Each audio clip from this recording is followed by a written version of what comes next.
మహోన్నతుడును రక్షకుడైన యేసుక్రీస్తు ఘనమైన నామంలో ప్రేమధార టీవీ వీక్షకులందరికీ శుభములు తెలియజేస్తూ నేటి కార్యక్రమానికి సాదరంగా ఆహ్వానం పలుకుచున్నాం. ఈనాటి పాఠంలో సంఖ్యాకాండము 17వ అధ్యాయాన్ని ధ్యానించుకోబోతున్నాం.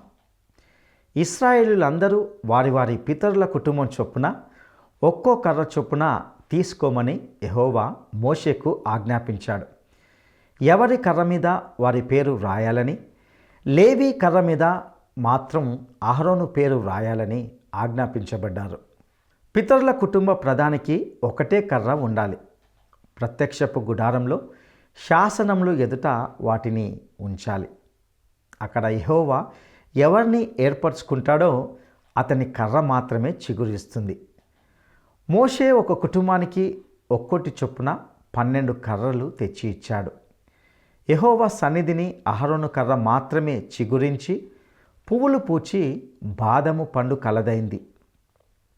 మోషే యెహోవా సన్నిధి నుండి ఆ కర్రలన్నింటినీ ఇశ్రాయేలీయులందరి ఎదుటికి తేగా ఎవరి కర్ర వారు తీసుకున్నారు. శాసనముల ఎదుట ఉంచి వారి తిరుగుబాటును అణిచివేశాడు. ఈ విధంగా మరికొన్ని సత్యాలను నేటి సందేశం ద్వారా తెలుసుకుందామా? ప్రియ సోదరీ సోదరులారా, నేటి మన పాఠం సంఖ్యాకాండం 17వ అధ్యాయం. ఏకాగ్రతతో వినండి. యెహోవా మోషేకు ఆజ్ఞాపిస్తూ అన్నాడు, నీవు ఇశ్రాయేలీయులతో మాట్లాడి ఒక పని చెయ్యాలి. వారి కుటుంబ ప్రధానుల నుండి ఒక్కొక్క కుటుంబానికి ఒక్కొక్క కర్ర చొప్పున తీసుకో. మొత్తం 12 కర్రలవుతాయి. ఎవరి కర్ర మీద వారి పేరు రాయి. లేవి కర్ర మీద మాత్రం అహరోను పేరు రాయాలి. పితరుల కుటుంబ ప్రధాని ఒకనికి ఒకే కర్ర ఉండాలి. ప్రత్యక్షపు గుడారములో నేను నిన్ను కలుసుకుంటాను. అక్కడ ఉన్న శాసనముల ఎదుట ఈ కర్రలను ఉంచాలి. అప్పుడు నేను ఎవరిని ఏర్పరచుకుంటానో అతని కర్ర చిగిరిస్తుంది. ఇశ్రాయేలీయులు మీకు విరోధముగా సనక్కుండా వారి సణుగులు నాకు వినబడకుండా మాన్పివేస్తాను. అంతటా ఒక్కొక్క కుటుంబ నాయకునికి ఒక్క కర్ర చొప్పున 12 కర్రలు తెచ్చి అతనికిచ్చారు. అహరోను కర్ర వారి కర్రల మధ్యన ఉన్నది. ఈ కర్రలన్నిటినీ మోషే సాక్ష్యపు గుడారములో యెహోవా సన్నిధిలో ఉంచాడు. మరునాడు మోషే సాక్ష్యపు గుడారములోనికి వెళ్ళి చూడగా లేవి కుటుంబానికి చెందిన అహరోను కర్ర చిగిర్చి ఉంది. అది చిగిర్చి పూలు పూచి బాదము పండ్లు కలది అయింది. మోషే యెహోవా సన్నిధి నుండి ఆ కర్రలన్నిటినీ ఇశ్రాయేలీయులందరి ఎదుటికి తేగా వారు వాటిని చూచి ఒక్కొక్కడు ఎవరి కర్రను వారు తీసుకున్నారు. అప్పుడు యెహోవా మోషేతో అన్నాడు, తిరుగుబాటుదారులకు ఆనవాలుగా కాపాడబడినట్లు అహరోను కర్రను మరల శాసనముల ఎదుట ఉంచు.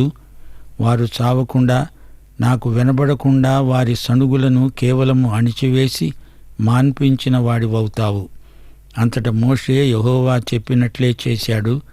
అయితే ఇశ్రాయేలీయులు మోషేతో అన్నారు, ఇదిగో మా ప్రాణాలు పోయినవి. మేమందరము నశించిపోయామంటే నశించిపోయాము. యెహోవా మందిరాన్ని సమీపించే ప్రతివాడు చస్తాడు. మేమంతా చావాల్సి ఉందా? సోదరీ సోదరులారా, చిగిరించిన అహరోను కర్ర పునరుత్థానానికి తార్కాణం. దేవుడు దీని ద్వారా అహరోను యాజక పరిచర్యను ధృవీకరిస్తున్నాడు. అహరోనే ప్రధాన యాజకుడు అని దేవుడు ఈ విధంగా పునరుద్ఘాటిస్తున్నాడు. పునరుత్థానమే ఇందులో ఇమిడి ఉన్న మార్మిక భావం. ఇశ్రాయేలీయులు చేసిందేమిటి? అహరోను మాకు దేవుని ప్రతినిధి, అతడొక్కడేనా దీనికి అభ్యర్థి అంటూ తిరుగుబాటు చేశారు. అహరోను యాజకత్వాన్ని స్థిరపరుస్తున్నట్లు దేవుడు చూపుతున్న ఈ సంకేతం ఎంతో అర్థవంతమైనది. ప్రతి నాయకుడు కుటుంబాల వారీగా తలా ఒక కర్ర తెచ్చాడు. ఈ కర్రలు అరణ్యములో నుండి తెచ్చారు. ఆ కర్రలను మంచి నగిషీగా అందంగా చిత్రిక పట్టారు. వాటి మీద తమ పేర్లు చెక్కించుకున్నారు. అయినా అవి కర్రలే, నిర్జీవ పదార్థాలు. ఈ కర్రలను తెచ్చి సాక్ష్యపు గుడారంలో ఉంచారు. ఆ కర్రలలో అహరోను కర్ర ఒకటి. అన్ని కర్రల్లాగే అహరోను కర్ర కూడా నిర్జీవ వస్తువే. అయినా ఏం జరిగిందేమిటి? అహరోను కర్ర చిగిరించింది. మరణములో నుండి జీవం వచ్చింది.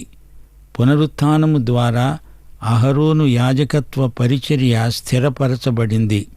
ఈ కర్ర చిగిర్చింది, పూలు పూచింది, ఫలాలు ఫలించింది, బాదం పండ్లు కాచింది. కర్ర చిగిర్చింది, పూత పట్టింది. చెట్లు ఒక ఋతువులో ఆకులు రాలి మరో ఋతువులో తిరిగి చిగిర్చి ఫలిస్తాయి. గాని అది మరణములో నుండి జీవము కాదు. అలాగే గుడ్డులో నుండి పిల్ల పుట్టుకొస్తుంది. అందులో జీవాంకురం ఉంది. అయితే యేసుక్రీస్తు చనిపోయి తిరిగి సజీవంగా లేచాడు. మరణములో నుండి జీవం. ఇదే పునరుత్థానం. అహరోను కర్ర ఎండిపోయిన నిర్జీవ వస్తువు. అందులో జీవం లేదు, కాని అది చిగిర్చింది. మరణములో నుండి జీవం ఉద్భవిల్లింది. ఇది పునరుత్థానానికి సూచన. యేసుక్రీస్తు యాజక సేవ ఆయన పునరుత్థాన సత్యం మీద ఆధారపడి ఉంది. హెబ్రీ పత్రిక 7వ అధ్యాయం చెబుతోంది, యేసుక్రీస్తు ఇహలోకంలోనే ఉండిపోతే ఆయన మనకు యాజకుడు కాలేడు. యాజకుడు అహరోను గోత్రానికి చెందినవాడై ఉండాలి. యేసు చనిపోయి తిరిగి లేచినందుచేత ఆయన మనకు యాజకుడు కాగలిగాడు. దీన్ని బట్టి ప్రతి ఒక్కడూ ఆ విధంగా యాజకుడు కాజాలడు. హెబ్రీ పత్రిక 5వ అధ్యాయం 4వ వచనం, ఎవడునూ ఈ ఘనత తనకు తానే వహించుకొనడు గాని అహరోను పిలువబడినట్లుగా దేవుని చేత పిలువబడిన వాడై ఈ ఘనత నొందుతాడు. అహరోను దేవుని పిలుపు వల్ల యాజకుడయ్యాడు. రుజువేమిటి? చిగిరించిన అహరోను కర్ర. పునరుత్థానం. యేసుక్రీస్తు మృతులలో నుండి లేచి ప్రధాన యాజకుడయ్యాడు. ఆయన యాజకత్వం మారనిది. హెబ్రీ పత్రిక 7వ అధ్యాయం 25వ వచనం, ఈయన తన ద్వారా దేవుని యొద్దకు వచ్చేవారి పక్షమున విజ్ఞాపన చేయటానికి నిరంతరము జీవిస్తున్నాడు. గనుక వారిని సంపూర్ణముగా రక్షించడానికి శక్తిమంతుడై ఉన్నాడు. ఈ రోజున యేసు సజీవుడు, దేవుని కుడిపార్శ్వమున ఉన్నాడు. మన కోసం విజ్ఞాపన చేస్తున్నాడు. ఆయన మన మహాప్రధాన యాజకుడు. మనమిప్పుడు ఆయన దగ్గరికి నిరభ్యంతరంగా వెళ్ళగలమంటే అది మనకెంతో భాగ్యం. హెబ్రీ పత్రిక 4వ అధ్యాయం 14 నుండి 16వ వచనం వరకు, ఆకాశమండలము గుండా వెళ్ళిన దేవుని కుమారుడైన యేసు అనే గొప్ప ప్రధాన యాజకుడు మనకున్నాడు. గనుక మనము ఒప్పుకొనిన దానిని గట్టిగా చేపట్టుదాము. మన ప్రధాన యాజకుడు మన బలహీనతలయందు మనతో సహానుభవము లేనివాడు కాడు, గాని సమస్త విషయములలో మనవలనే శోధింపబడినను ఆయన పాపము లేనివాడై ఉన్నాడు. గనుక మనము కనికరింపబడి సమయోచితమైన సహాయము కోసమై కృప పొందునట్లు ధైర్యముతో కృపాసనము వద్దకు చేరుదాము. ప్రియ సోదరి సోదరుడా, నీకు దేవుని కనికరము కావాలా? నీకు సహాయం కావాలా? జీవితంలో నీకు నిరాశ నిస్పృహలు కలుగుతున్నాయా? జీవితంలో ఆశాభంగం చెందావా? అలాగైతే వెంటనే యేసు ప్రభువు దగ్గరికి రా. ఆయన పరలోకంలో నీ పక్షాన విజ్ఞాపన చేస్తాడు. నీవు ఒంటరితనం భరించలేకుండా ఉన్నావా? జీవిత యుద్ధంలో ఓడిపోయావా? దైనందిన జీవితంలో దగా తిన్నావా? అయితే యేసు ప్రభువు వద్దకు రా. శోధనలను జయించలేకపోతున్నానే అని బెంబేలు పడుతున్నావా? తీర్మానం చేసుకోలేని విషమ పరిస్థితిలో అటో ఇటో తేలక సతమతమవుతున్నావా? అయితే ఇప్పుడే ఈ క్షణమే యేసు దగ్గరికి రా. జాప్యం చేయవద్దు. ఆయన మృతులలో నుండి లేచిన నీ ప్రధాన యాజకుడు. అహరోను కర్ర చిగిర్చింది, పూలు పూచింది, ఫలించింది. దానిని జ్ఞాపకార్థంగా మందసంలో ఉంచారు. అది నిబంధన మందసం. బంగారంతో తాపటం చేయబడింది. అందులో మన్నా పాత్ర ఉంది. అది బంగారు పాత్ర. చెగిర్చిన అహరోను కర్ర వాటి సరసన ఉంది. నిబంధన పలకలు కూడా ఉన్నాయి. హెబ్రీ పత్రిక 9వ అధ్యాయం 4వ వచనం, అందులో సువర్ణ ధూపార్తి అంతటను బంగారు రేకులతో తాపబడిన నిబంధన మందసము ఉన్నది. ఆ మందసములో మన్నాగల బంగారు పాత్ర, చిగిరించిన అహరోను చేతికర్ర, నిబంధన పలకలు ఉన్నాయి. ఈ పలకలపై దశాజ్ఞలు రాయబడి ఉన్నాయి. వీటిలో 2 వస్తువులు, మన్నాగల పాత్ర, చిగిర్చిన అహరోను చేతికర్ర సాక్ష్యార్థంగా మందసంలో ఉంచబడినవి. అహరోను చేతికర్ర అతని యాజకత్వానికి ధృవీకరణ. సోదరీ సోదరులారా, వింటున్నారా? వీరు ఎన్నో అద్భుతాలు స్వయంగా చూచారు. ఈజిప్టులో 10 తెగుళ్ళు చూచారు. సాక్షాత్తు దేవుని సన్నిధిని అనుభవించారు. అయినా ఇశ్రాయేలీయులు సణుగు మానలేదు, తిరుగుబాటు చేస్తూనే ఉన్నారు. వారెందుకు అంత అజ్ఞానంలో పడిపోయారో, ఎందుకంత గుడ్డివారయ్యారో మనకు అర్థం కాదు. అయినా అడపాదడపా మనము అదే పని చేస్తూ ఉంటాము, అవునా? శతాబ్దాల తరబడి చారిత్రక అనుభవం మనకున్నది, రుజువులున్నాయి. మనకు అన్ని భాషల్లోకి అనువదించబడిన బైబిల్ ఉన్నది. భూగర్భ పరిశోధనల్లో, తవ్వకాలలో ఎన్నో రుజువులు దొరికాయి. నిరూపించబడిన వాస్తవం దేవుని వాక్యం. అయినా ఇంకా ప్రజలు దేవునికి అవిధేయులై తమ ఇష్టానుసారంగానే బరితెగి బతుకుతున్నారు. అలనాటి ఇశ్రాయేలీయుల్లాగే మనం కూడా ఆధ్యాత్మిక స్థితి కంటే భౌతిక పరిస్థితులకు ఎక్కువ ప్రాధాన్యమిస్తున్నాము. ఈ ప్రమాదం నుండి తప్పించుకోవాలంటే మనం హృదయపూర్వకంగా దేవుని నియమం ప్రకారం సేవ చెయ్యాలి. ఆయన నియమాలను మీరకూడదు. అర్ధమనస్కతతో సేవ చేసేవారు గమ్యాన్ని చేరుకోలేరు. లోతు భార్యలాగా అయిపోతారు. మధ్యలోనే ఉప్పు స్తంభంలాగా నిత్య నష్టానికి ప్రతీకలుగా నిలిచిపోతారు. సోదరీ సోదరులారా, కర్రలు మొత్తం 13, అహరోను కర్రతో కలిసి సంఖ్య 13 అవుతుంది. తిరుగుబాటుదారులు హతమైపోయినా దేవుడు ప్రత్యేకంగా అహరోను యాజకత్వాన్ని ధృవపరిచాడు. ప్రధాన యాజకత్వ పదవిని మరెవరూ ఆశించకుండా, దురాక్రమణ చేయకుండా దేవుడు ఈ విధంగా కట్టుదిట్టం చేశాడు. అంతకుముందు అహరోను అతిక్రమకారులైన ఇశ్రాయేలీయుల కోసం ప్రాయశ్చిత్తం జరిగించాడు. అది కూడా అహరోను యాజకత్వం దైవ నియామకం అనడానికి ధృవీకరణే. అహరోను కర్ర మందసంలోనే ఉండిపోయింది. అయితే సొలొమోను కాలం నాటికి అహరోను కర్ర మందసంలో కనపడలేదు. ఫిలిష్తీయులు మందసాన్ని తరలించినప్పుడు అది ఎక్కడో పోయి ఉండవచ్చు. అసలు ఈ గుడారాన్ని సాక్ష్యపు గుడారమని ఎందుకన్నారు? దశాజ్ఞల పలకలను బట్టి దానిని సాక్ష్యపు గుడారము అన్నారు. అహరోను కర్ర ఒక అద్భుతమే. అది కేవలం సహజాతీతమైన సంఘటన. ఎండిపోయిన నిర్జీవమైన కర్ర చిగిరించడం అద్భుతమే. అందరికీ ఇది ప్రత్యక్ష నిదర్శనం. అహరోను యాజకత్వాన్ని సవాలు చేసిన వారికి ఇది జవాబు. ఈ అద్భుతమైన కర్రను అందరూ స్వయంగా చూచారు. రాత్రికి రాత్రే అహరోను కర్ర మాత్రమే చిగిర్చింది. సోదరీ సోదరులారా, యాజకత్వాన్ని గురించి కొన్ని మాటలు చెప్పకుండా ఈ అధ్యాయం ముగించలేము. పాత నిబంధనలో యాజకులు ఎక్కువగా కనిపిస్తారు, కానీ కొత్త నిబంధనలో యాజకుడు అనే మాటకే కొత్త అర్థం వచ్చింది. సాధారణ అర్థంలో అందరూ యాజకులే. అయినా ఇశ్రాయేలు యాజక రూపమైన రాజ్యం. కాని విశేషార్థంలో అహరోను క్రమానికి చెందిన పరిచర్య యాజకత్వం. అరణ్య ప్రయాణంలో పరిశుద్ధ గుడారంలో అహరోను ప్రధాన యాజకుడుగా ప్రతిష్ఠించబడ్డాడు. సాక్ష్యపు గుడారం దేవాలయం, దేవుడు తన ప్రజలను కలుసుకునే స్థలాలు. యాజకులు ఈ స్థలాలను కాపాడడానికి, అందులో కార్యక్రమం నడిపించడానికి దేవుడు ప్రతిష్ఠించిన వ్యక్తులు.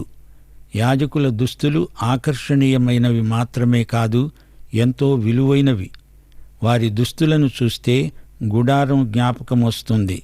అహరోను ప్రత్యేక అభిషేక తైలం గుడారం మీద, యాజకుల మీద ప్రోక్షించాడు. అయితే యాజకులందరూ ఒకటే అనుకోకండి. లేవి గోత్రికులంతా సాధారణార్థంలో యాజకులే.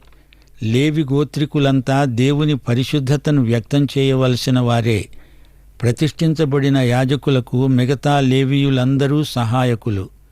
ప్రధాన యాజకునికి యాజకులు సహాయకులైతే యాజకులందరికీ లేవీయులు సహాయకులు. ప్రధాన యాజకుడు మాత్రమే సంవత్సరానికి ఒక్కసారి అతి పరిశుద్ధ స్థలంలో ప్రవేశించగలడు. అహరోను కుమారులందరూ అభిషిక్తులైన యాజకులే. యాజకులు దేవుని పరిశుద్ధతను కాపాడవలసిన దైవ సేవకులు, పరిశుద్ధ జీవితం గడపవలసిన నాయకులు. వారు పరిశుద్ధ గుడారాన్ని ఎంతో పరిశుభ్రంగా ఉంచుతారు, కాపాడుతారు. ఏ విధమైన మాలిన్యాన్ని ఆరాధన వాతావరణంలోకి రానియకుండా ఎంతో జాగ్రత్త వహిస్తారు. దేవునికి ప్రజలకు మధ్యవర్తులుగా వారు వ్యవహరించారు. ప్రవక్తకు యాజకునికి ఉన్న భేదం మనం గమనించాలి. ప్రవక్త దేవుని మాటలు ప్రజలకు వినిపిస్తాడు. అయితే యాజకుడు ప్రజలను దేవుని వద్దకు తీసుకువెడతాడు.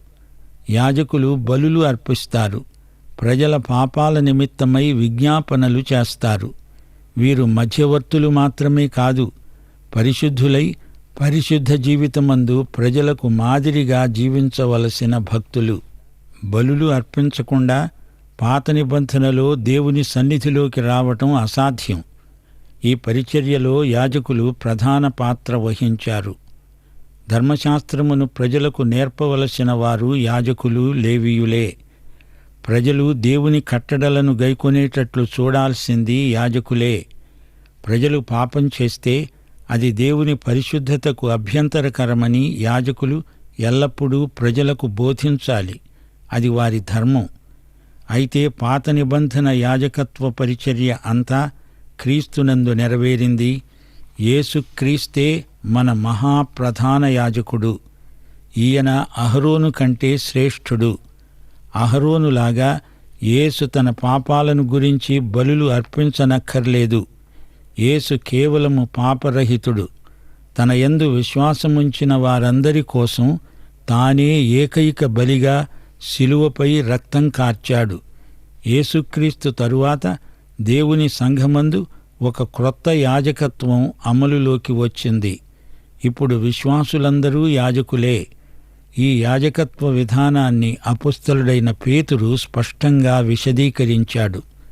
1 పేతురు 2:1-10 వరకు, దేవుని దృష్టికి ఏర్పరచబడినది అమూల్యము సజీవమునైన రాయి అయిన ప్రభువునొద్దకు వచ్చిన వారై యేసుక్రీస్తు ద్వారా దేవునికి అనుకూలములై ఆత్మ సంబంధమైన బలులను అర్పించడానికి పరిశుద్ధ యాజకులుగా ఉండేటట్లు మీరు సజీవమైన రాళ్లవలె ఉండి ఆత్మ సంబంధమైన మందిరముగా కట్టబడుతున్నారు.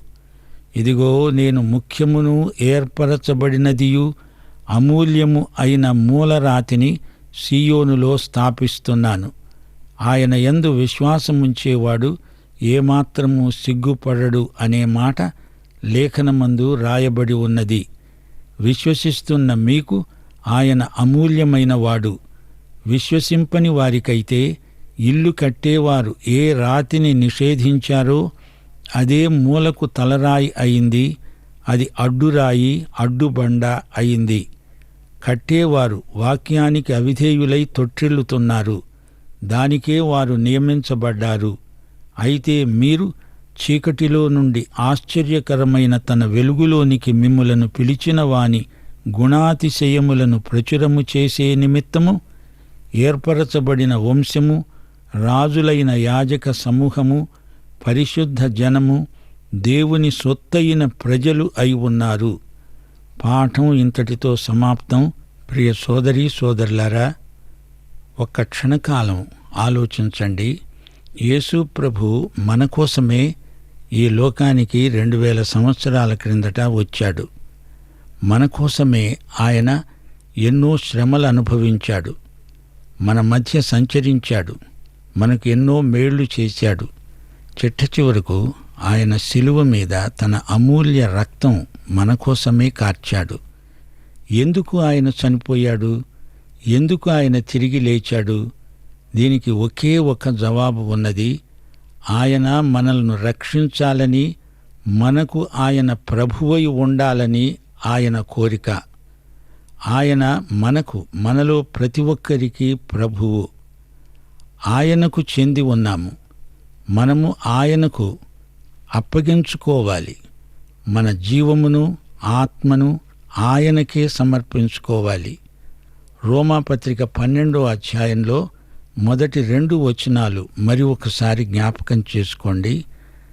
మీరు మీ యొక్క జీవమును, ఆత్మను, శరీరమును సజీవయాగముగా ఆయనకు సమర్పించుకోండి అని భక్తుడు ఎంతో ప్రాధేయపడి మనల్ని అడుగుతున్నాడు. కనుక ఈ సమయమందు మనమంతా వ్యక్తిగతంగా ప్రభువుకు మనల్ని మనమే సమర్పించుకోవాలి. ఉత్తమము, అనుకూలమునైన దేవుని చిత్తమేదో పరీక్షించి తెలుసుకొనున్నట్లు మన మనస్సు మారి నూతన మగుట వలన రూపాంతరం పొందాలి. అట్టి రూపాంతర అనుభవం మనకు కలగాలంటే ఇప్పుడే, ఈ క్షణమే ప్రభువైన యేసుక్రీస్తు దగ్గరికి వచ్చి ఆయనకు నిన్ను నీవు సమర్పించుకో. నీవు ఆయనకు చెంది ఉండాలి. అందుకే అపొస్తలుడైన పౌలు రోమాపత్రిక 14వ అధ్యాయం 7వ వచనం నుండి అంటున్నాడు, మీరు ఆయనకు చెంది ఉన్నారు. మనము బ్రతికినా చనిపోయినా ప్రభువు వారమే. ఆయనకు చెంది ఉన్నాము అనే ఈ అనుభూతి మనల్ని అనుదినము మారుస్తుంది. యేసు రూపానికి మారుస్తుంది. రూపాంతర అనుభవం. ఇప్పుడే మీరందరూ తలలు వంచండి, ప్రార్థన చేసుకుందాం. మనల్ని మనమే ప్రభువుకు సమర్పించుకుందాం. ప్రభువా, దేవా, నీవు మాకు అనుగ్రహించిన ఈ సందేశం మా జీవితాలకు అన్వయించుకొని మేము ఎంతో ఆశీర్వదించబడుతున్నాము. ఎందుకనగా నీ ప్రియకుమారుడైన యేసుక్రీస్తు చనిపోయి తిరిగి లేచి ఆరోహణమై తిరిగి రానై ఉన్నాడు. ఈలోపుగా ఆయనే మాకు రాజుగా, ప్రభువుగా ఉండాలని కోరుతున్నాడు. అందుచేత మేమందరము వ్యక్తిగతముగా మమ్ములను మేము నీకు సమర్పించుకుంటున్నాము. మమ్ములను ఆశీర్వదించండి, మమ్ములను బలపరచండి. మీ పరిశుద్ధాత్మ మాలో ఉండి మా ఆత్మలకు ఎల్లప్పుడూ మేము దేవుని బిడ్డలమని, దేవుని బిడ్డలకు తగినట్లుగా జీవించాలని ప్రబోధిస్తున్నాడు. అట్టి కృప మాకు దయచేసినందుకు మీకు కృతజ్ఞతాస్తుతులు. మరి ఒకసారి మా శ్రోతలందరినీ మీ హస్తాలకు సమర్పించుకుంటూ మా సమర్పణను అంగీకరించుమని, మహిమ పొందుమని యేసుక్రీస్తు వారి శుభనామమున ప్రార్థన చేస్తున్నాము తండ్రి. ఆమేన్. ప్రియులారా, ఇంతవరకు మనము సంఖ్యాకాండము 17వ అధ్యాయం నుండి కొన్ని శ్రేష్టమైన సత్యాలను నేర్చుకుని ఉన్నాం. ఇశ్రాయేలులందరూ వారి వారి పితరుల కుటుంబం చొప్పున ఒక్కో కర్ర చొప్పున తీసుకోమని, ఎవరి కర్ర మీద వారి పేరు రాయాలని, లేవి కర్ర మీద మాత్రం అహరోను పేరు రాయాలని యెహోవా మోషేకు ఆజ్ఞాపించినట్లుగా చూశాం. పితరుల కుటుంబ ప్రధానికి ఒక్కటే కర్ర ఉండాలని, ప్రత్యక్షపు గుడారంలో శాసనముల ఎదుట వాటిని ఉంచాలని ఆజ్ఞాపించాడు. అక్కడ యెహోవా ఎవరిని ఏర్పరచుకుంటాడో అతని కర్ర మాత్రమే చిగురిస్తుందని చెప్పి మోషే ఒక కుటుంబానికి ఒకటి చొప్పున 12 కర్రలు తెచ్చి ఇచ్చాడు. అప్పుడు యెహోవా సన్నిధిని అహరోను కర్ర చిగురించి పువ్వులు పూచి బాదము పండు కలదైంది. చిగురించిన అహరోను కర్ర పునరుత్థానానికి సూచనగా ఉంటుంది. అహరోను యేసుక్రీస్తు కంటే శ్రేష్ఠుడు. ఎందుకంటే యేసుక్రీస్తు చనిపోయి తిరిగి సజీవంగా లేచాడు. ఆయన మరణం నుండి జీవాన్ని మనకు ప్రసాదించాడు. ఇదే పునరుత్థానం. యేసుక్రీస్తు యాజక సేవ ఈ సత్యం మీదనే ఆధారపడి ఉన్నది. యేసు మరణ పునరుత్థానముల వలన మనకు యాజకుడు కలిగాడు. యేసు యొక్క మరణ పునరుత్థానముల వలన మనకు ఆయన యాజకుడు కాగలిగాడు. తద్వారా మన పక్షంగా నిరంతరము ఆయన విజ్ఞాపన చేస్తాడు. ప్రియ సహోదరుడా, సహోదరి, నీ జీవితంలో నిరాశ చెందినట్లయితే, ఓటమి నీకు ఎదురైనట్లయితే వెంటనే యేసు యొద్దకు రాగలవు. సనుగులు, తిరుగుబాట్లు దేవునికి అసహ్యం. ఇది ఇశ్రాయేలీల నైజంగా మారింది. మోషే యెహోవా సన్నిధి నుండి ఆ కర్రలన్నిటినీ ఇశ్రాయేలులందరి ఎదుటకు తెచ్చి శాసనముల ఎదుట ఉంచి వారి తిరుగుబాటును అణిచివేశాడు. ఈ సత్యాలు మీ జీవితాలకు అన్వయించుకొని ఆశీర్వదించబడగలరు. అతి కృప దేవుడు మీకు దయచేయనుగాక.